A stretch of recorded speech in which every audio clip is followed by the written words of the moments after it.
بسم اللہ الرحمن الرحیم۔ میری حافظ قرآن بیوی نے 100 بچیوں کو قرآن مجید حفظ کروایا تھا، مگر جب اس کی وفات ہوئی تو روز اس کی قبر پھٹ جاتی اور اس کی قبر سے دھواں نکلتا۔ میں روز اپنی بیوی کی نئی قبر بنوا کر آتا۔ لوگ پوچھتے کہ اس نے ایسا کون سا گناہ کیا تھا جس کی اسے سزا مل رہی ہے۔ میں نے اپنی ساس اور سالیوں سے پوچھا تو میری سالی روتے ہوئے مجھے اپنے کمرے میں لے گئی اور کمرے کا دروازہ بند کر کے اس نے مجھے ایک ایسی چیز دکھائی کہ میرا کلیجہ پھٹ گیا، کیونکہ میری شادی کو 6 سال گزر گئے تھے اور میری بیوی نہایت خوبصورت اور نیک سیرت تھی۔ ان 6 سالوں کی رفاقت میں اس نے مجھے کبھی بھی کسی شکایت کا کوئی موقع نہیں دیا تھا۔ میری بیوی حافظ قرآن تھی اور شادی سے پہلے اس نے 100 بچیوں کو قرآن مجید حفظ کروایا تھا، جس کی وجہ سے مجھے ہر وقت یہی سوچ کر خوشی ہوتی تھی کہ میری بیوی کی صرف دنیا ہی نہیں بلکہ آخرت بھی آسان ہوگی اور وہ یقیناً میرے بچوں کی بھی اچھی تربیت کرے گی۔ ہم دونوں میاں بیوی کو بچوں کا بہت ہی شوق تھا، مگر شادی کو اتنا وقت گزر جانے کے بعد بھی ہمارے ہاں کوئی بھی اولاد نہیں تھی۔ اب میں مایوس سا ہونے لگا تھا اور ایسے موقع پر عموماً لڑکیاں سب سے پہلے نا امید اور دل برداشتہ ہونے لگتی ہیں، مگر میری بیوی اپنی اداسی ظاہر نہیں کرتی تھی اور صبر سے وقت گزارا رہی تھی۔ پھر شادی کے اتنے سال بعد اللہ کو میری بیوی کا صبر پسند آ ہی گیا تھا اور ہمیں اولاد جیسی خوشخبری ملی۔ میں ان دنوں بہت خوش تھا اور اپنی بیوی کا بہت زیادہ خیال رکھ رہا تھا، کیونکہ ڈاکٹر کا کہنا تھا کہ میری بیوی کو بہت زیادہ احتیاط کی ضرورت ہے۔ میرا بس نہیں چلتا تھا کہ میں اپنی بیوی کو بستر سے نیچے اترنے نہ دوں۔ ہماری بہت زیادہ احتیاط اور دعاؤں کے باعث اللہ تعالیٰ نے ہمیں صحت مند اور پیارا سا بچہ دیا تھا، مگر بچہ پیدا ہوتے ہی میری بیوی کی طبیعت یکدم بگڑ گئی تھی۔ میں نے ایسا تو بالکل نہیں سوچا تھا کہ بچہ ہوتے ہی میں اپنی بیوی کو کھو دوں گا۔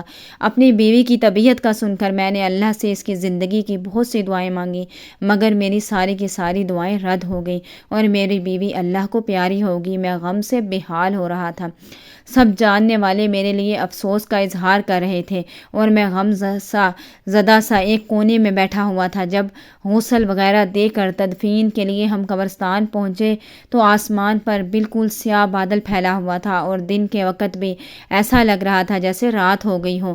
جو ہی میری بیوی کو دفن کیا گیا، نہایت تیز بارش شروع ہو گئی اور ایسی طوفانی ہوائیں چلنے لگی کہ سب حیران و پریشان رہ گئے۔ بیوی کو دفن کرنے کے بعد ہم سب اپنے اپنے گھروں کو پہنچے تھے۔ مجھے ایسا لگ رہا تھا جیسے موسم بھی میرے ساتھ میری بیوی کی موت کا غم منا رہا اور رات دیر تک تیز طوفانی جکڑتے ہوئے موسم نے چاروں طرف اندھیرا کیا ہوا تھا۔ گھر والوں نے سنبھالا ہوا تھا میرے بچے کو، وہ لوگ بھی میرے گھر پر ہی قیام پذیر تھے، اسی لیے میں بھی بچے کی طرف سے بے فکر ہو کر اپنے کمرے میں اکیلا بیٹھا اپنی بیوی کو یاد کرتا اور اسے یاد کرتے کرتے میری آنکھ لگ جاتی۔ صبح کے وقت قریب تھی کہ میں نے خواب دیکھا کہ میری بدحال سی بیوی بہت بری طرح رو رہی ہے۔ اپنی بیوی کو اتنی بری طرح روتے دیکھ کر میں تڑپ اٹھا تھا اور عین اسی وقت میری آنکھ کھل گئی۔ باہر طوفانی بارش اور ہوائیں اب پہلے سے کچھ تم چکی تھی اور آسمان بھی صاف ہو چکا تھا۔ اب مجھے وہ خواب پریشان کر رہا تھا۔ میں نے تو ہمیشہ اپنی بیوی کو ہنستے مسکراتے دیکھا تھا، اس کا اس طرح رونا خواب میں بھی مجھے گھبراہٹ میں مبتلا کر گیا تھا۔ میں نے گھڑی پر وقت دیکھا تو فجر کا وقت تھا۔ میں نے اٹھ کر فجر کی نماز ادا کی اور اپنی بیوی کی مغفرت کے لیے دعا کرنے لگا۔ ویسے تو مجھے یقین تھا میری بیوی جیسی نیک صفت نمازی اور حافظ قرآن عورت کو اللہ نے قبر کی تنگی سے بھی نجات دے دی ہوگی۔ میں نے دعا کے بعد اٹھ کر کمرے سے باہر جھانکا تو سب لوگ نماز پڑھنے میں مصروف تھے۔ میں نے اپنے بیٹے کا پوچھا تو میرے بیوی کے بھائی نے مجھے بچہ لا کر دیا۔ وہ سکون سے سو رہا تھا۔ میں مطمئن ہو گیا اور کتنی دیر اپنے بیٹے کو سینے سے لگا کر بیٹھا رہا۔ اپنے بچے کو پیار دے کر میں گھر سے نکل کر سیدھا قبرستان پہنچ گیا۔ میں اپنی بیوی کے لیے قرآن پڑھنا چاہ رہا تھا اور کچھ رات والے طوفان کے بعد اس کی قبر کی حالت کا بھی اندازہ لگانا چاہ رہا تھا۔ میں قبرستان پہنچ کر اپنی بیوی کی قبر کے پاس پہنچا تو اس کی قبر کی حالت دیکھ کر میرے تو رونگٹے کھڑے ہو گئے تھے۔ میرا دل خوف سے تھر تھر کانپ رہا تھا، کیونکہ جس عورت کو میں نیک اور جنتی سمجھ رہا تھا اس کی قبر پر ایسا عذاب آیا ہوا تھا کہ مجھ جیسا مضبوط سا مرد بھی اندر تک دہل گیا تھا۔ میری بیوی کی قبر پھٹی پڑی تھی اور اس میں سے دھواں نکل رہا تھا۔ وہاں اتنی تپش تھی کہ میرا وہاں کھڑے ہونا مشکل ہو گیا تھا۔ کوئی مزدور بھی میری بیوی کی قبر بنانے کو تیار نہیں تھا۔ بڑی مشکل سے مجھے ایک مزدور ملا جس نے مجھ سے 4 گنا زیادہ پیسے لیے اور میری بیوی کی قبر پر مٹی ڈال دی۔ یہ سب اس مزدور نے دور سے کھڑے ہو کر کیا تھا۔ میں گھر پہنچا تو میری حالت نہایت خراب ہو رہی تھی۔ سب نے میری حالت کو بیوی سے جدائی کا غم سمجھ کر مجھے سہارا دیا اور تسلیاں دینے لگے، جبکہ میں حیران تھا، پریشان تھا۔ آخر میری بیوی پر اللہ کا عذاب کیوں آیا تھا؟ وہ تو نیک پارسا عورت تھی، میری نظر میں تو میری بیوی کی ایسی کوئی غلطی نہیں گزری تھی۔ میں سوچ سوچ کر پاگل ہو رہا تھا، میرا دل پھٹ رہا تھا۔ میری بیوی کی اصل حقیقت کیا ہے؟ اور جب مجھ پر اپنی مرحوم بیوی کی اصل حقیقت کھلی تو میرا دل جیسے پھٹ گیا تھا۔ میرا نام حسن ہے، میں اپنے والدین کی اکلوتی اولاد تھا۔ ہمارے گھر میں کل 5 افراد رہتے تھے، میرے ماں باپ اور ایک میری پھپھو جو میری دوسری ماں جیسی تھی۔ میں جب کالج میں پڑھتا تھا تب میری والدہ کا انتقال ہو گیا تھا اور ہم 3 لوگ باقی رہ گئے تھے۔ ماں کو کھونے کا غم مجھ پر پھر بھی بہت بھاری ثابت ہوا تھا۔ میری ماں بہت نیک عورت تھی، مجھے میری پھپھو اور میرے ابا نے میری ماں کا غم بھلانے کے لیے بہت سہارا دیا تھا، ہر وقت میرے ساتھ لگے رہتے۔ وہ دونوں کوشش کرتے تھے کہ کبھی بھی مجھے اکیلا نہ ہونے دیں۔ میں ہمیشہ سے ہی ان کی توجہ کا واحد مرکز رہا تھا۔ پھر میں بھی کچھ عرصے بعد سنبھل گیا اور دوبارہ سے اپنی تعلیم کا سلسلہ شروع کر دیا۔ میں پڑھائی سے فارغ ہوا تو میرے ابا اور پھپھو کو میری شادی کا شوق ستانے لگا۔ میں نے حامی بھری تو زور و شور سے میرے لیے لڑکی تلاش کی جانے لگی۔ تبھی میری پھپھو کو اپنے مرحوم شوہر کے خاندان میں ایک لڑکی کا خیال آیا جس سے پھپھو کا اب بھی ملنا جلنا رہتا تھا۔ انہوں نے ہمیں بتایا کہ وہ لڑکی کم عمری سے ہی بہت سنجیدہ اور نیک تھی، اس کے والدین نہیں تھے اور وہ 2 بہنیں تھیں اور صرف ایک چھوٹا بھائی تھا۔ اس نے بہت بہادری سے حالات کا مقابلہ کیا تھا اور اپنے دونوں بہن بھائی کو اکیلے پالا تھا۔ حالانکہ وہ خود بھی بہت بڑی نہیں تھی، وہ نمازی اور حافظ قرآن تھی، گھر میں بچیوں کو قرآن مجید بھی پڑھاتی ہے اور اس کی دعا اور اس کے دیے ہوئے قرآنی تعویذات بھی بہت اثر انداز ثابت ہوتے تھے، جس کی وجہ سے وہ تھوڑا بہت کما کر اپنا گھر چلا رہی تھی۔ میں نے یہ سب سنا تو بہت خوش ہوا۔ میں نے اسے دیکھے بنا ہی اس کے لیے حامی بھر لی تھی اور پھپھو نے پہلی فرصت میں ہی اس کے خاندان والوں سے جا کر میرا رشتہ طے کر دیا اس لڑکی کے ساتھ۔ بہت جلد ہماری شادی بھی طے کر دی گئی۔ میرا رشتہ طے ہوا تو میری بیوی نے یہی شرط رکھوائی کہ وہ بعد میں بھی اپنی بہن کی شادی ہونے تک اور بھائی کی تعلیم پوری ہونے تک ان دونوں کی مالی امداد کرتی رہے گی۔ مجھے اس بات سے کوئی اعتراض نہیں تھا، بلکہ میں نے سوچ لیا تھا کہ اگر مجھ سے بھی کوئی مدد ہو سکی تو میں ضرور کیا کروں گا۔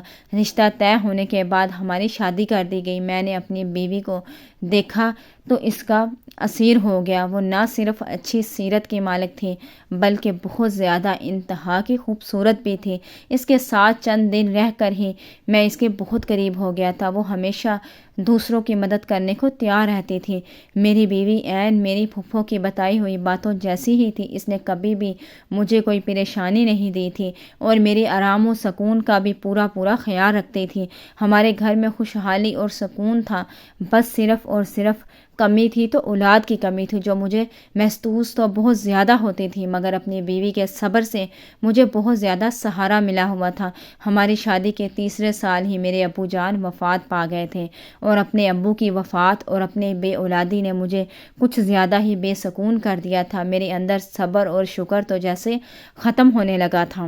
میں میری بیوی تھی جو مجھے ہر وقت اللہ کی مہربانیاں اور نعمتیں یاد دلاتی تھی۔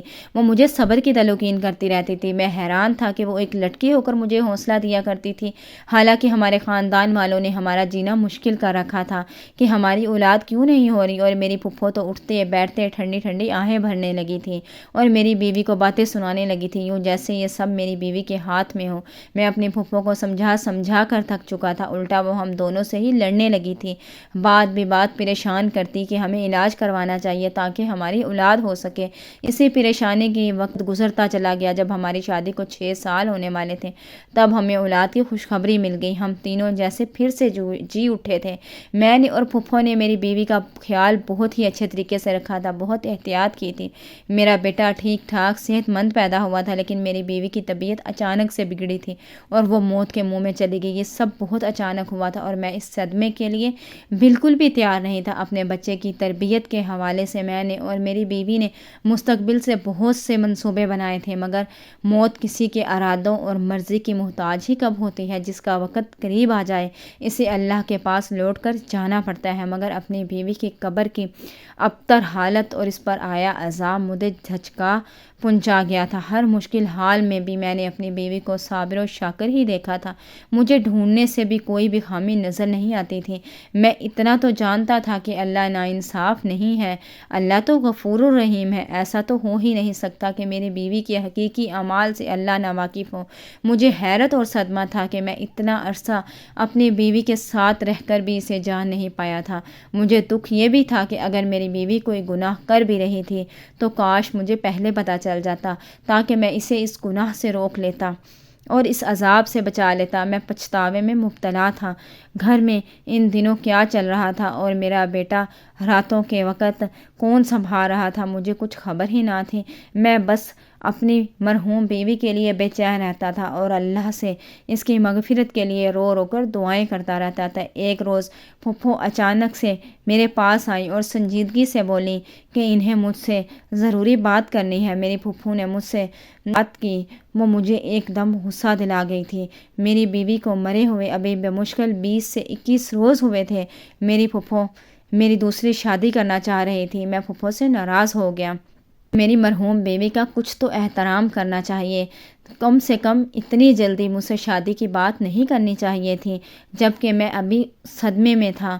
پھپھو نے تحمل کے ساتھ میری ناراضگی دیکھی اور پھر مجھ سے کہنے لگی ہو گئی ہیں اس لیے مجھے یا میرے بیٹے کو نہیں سنبھال سکتی۔ انہیں بھی میری بیوی کی موت کا دکھ تھا۔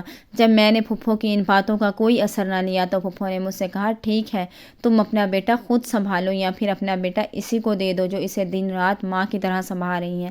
میں پھپھو کی بات پر حیران و پریشان تھا کہ میرا بیٹا کون سنبھال رہا تھا، کیونکہ میرے اندازے کے مطابق تو میرے بیٹے کو پھپھو ہی سنبھال سکتی تھی۔ مگر جب میں نے یہی سوال پھپھو سے کیا تو ان کے جواب نے مجھے بالکل لاجواب کر دیا تھا۔ پھپھو نے بتایا کہ میرا بیٹا اتنے روز سے میری مرحوم بیوی کی چھوٹی بہن سنبھال رہی تھی، پھر وہ چاہتی تھی کہ میں اپنی بیوی کی چھوٹی بہن یعنی اپنی سالی سے نکاح کر لوں تاکہ میرے بیٹے کو ماں کا پیار ملتا رہے اور ہمارا گھر بھی سنبھلا رہے۔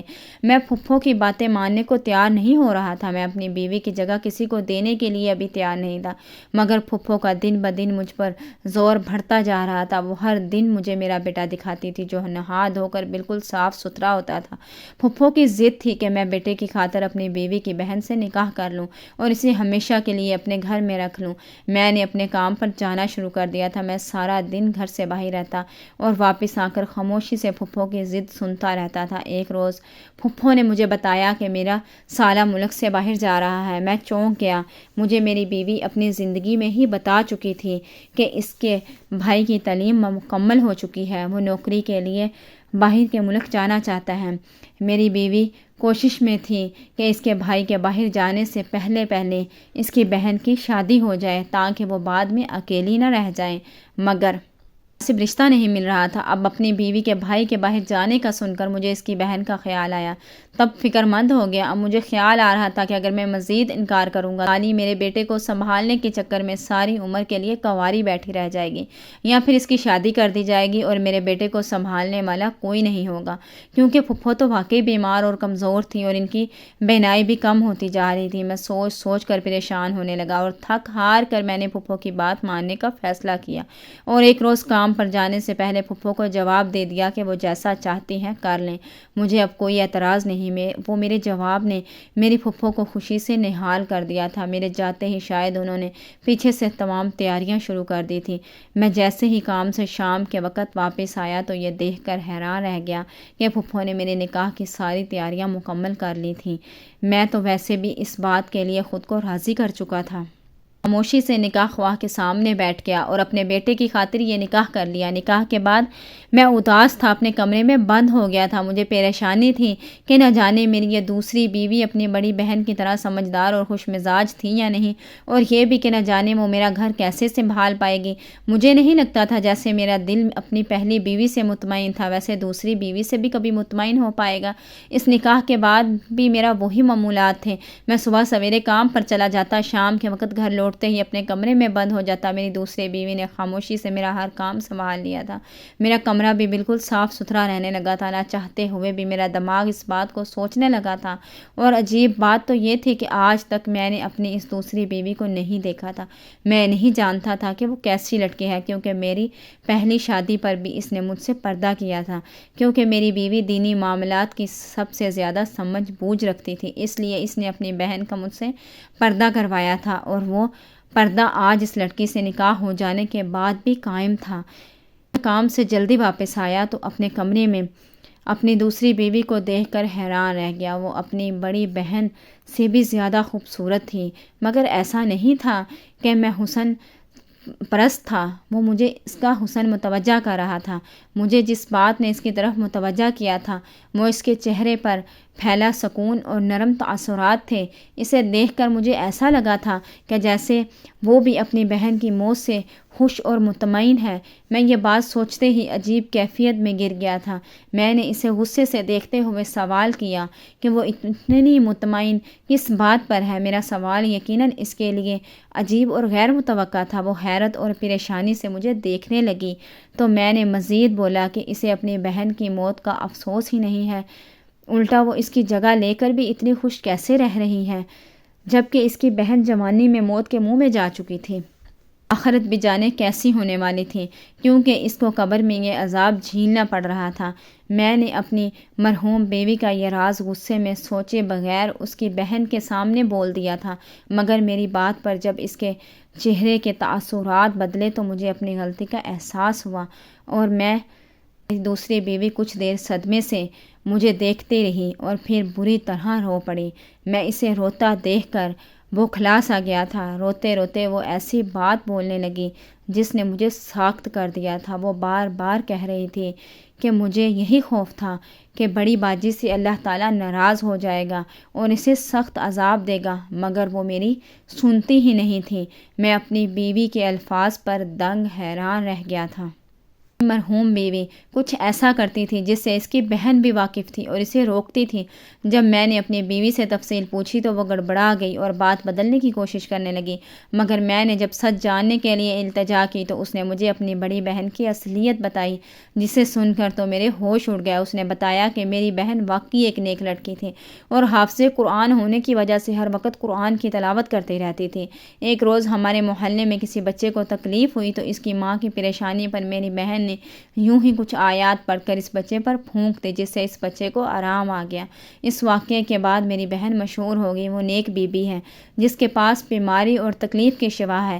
اس کے بعد تو طرح طرح کے لوگ ہمارے گھر آنے لگے اور میری بہن تعویذ کے نام پر قرآن کی آیت لکھ کر دے دیتی تھی۔ وہ لوگ چند روپے دے کر چلے جاتے اور ہمارا گزر بسر اچھا ہونے لگا تھا، مگر مشکل حالات کے لیے ہمارے پاس کچھ نہیں تھا۔ اچانک ہمارے بھائی کا ایک گردہ فیل ہو گیا۔ وہ ہسپتال میں زندگی اور موت کی کشمکش میں لڑ رہا تھا اور ہمارے پاس بھائی کے علاج کی رقم نہیں تھی۔ ہم بہت پریشان تھے۔ انہی دنوں ایک مرد میری بہن کے پاس آیا۔ اسے بولا کہ وہ کسی لڑکی سے شادی کرنا چاہتا ہے، مگر وہ لڑکی شادی شدہ ہے۔ وہ چاہتا تھا میری بہن ایسا تعویذ دے کہ لڑکی کی طلاق ہو جائے اور وہ اسے پا لے۔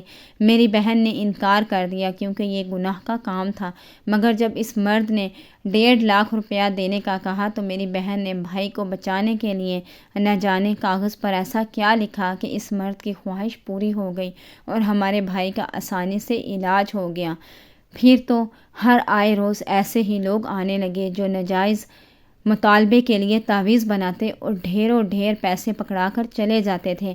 ایک روز میں نے چھپ کر اپنی بہن کو وہ تعویذ بناتے دیکھا تو میرے سر پر آسمان گر پڑا۔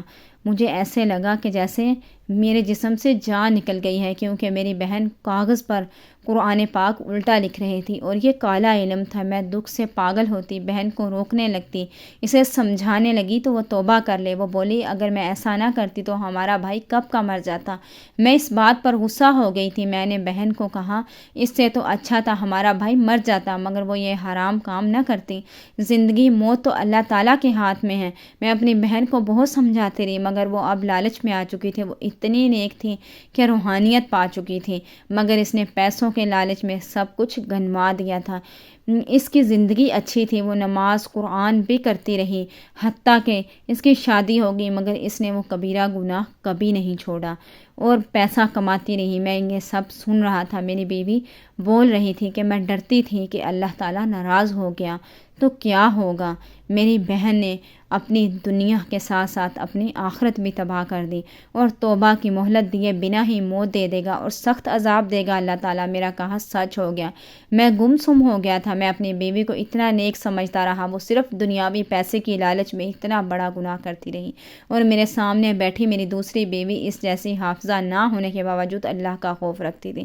اللہ تعالیٰ نے مجھے اب اصل میں نیک بیوی سے نوازا تھا۔ کالا علم کروانے والے اور کرنے والوں دونوں کے لیے اللہ کے ہاں سخت عذاب ہے۔ کبھی کبھی کسی اپنے کی شدید بیماری میں بھی اس گناہ کا مرتکب نہیں ہونا چاہیے، کیونکہ ہو سکتا ہے اس بیماری کے بعد جب اسے موت آئے تو وہ اس کی نجات کا ذریعہ ہو۔ امید کرتے ہیں آپ کو یہ خوبصورت سا واقعہ ضرور پسند آیا ہوگا۔ اگر واقعہ پسند آیا تو ویڈیو کو لائک، شیئر اینڈ کومنٹ ضرور کیا کریں۔ چینل کو سبسکرائب نہیں کیا تو ہماری سپورٹ کے لیے چینل کو سبسکرائب کر دیں۔ Thanks for watching. اللہ حافظ۔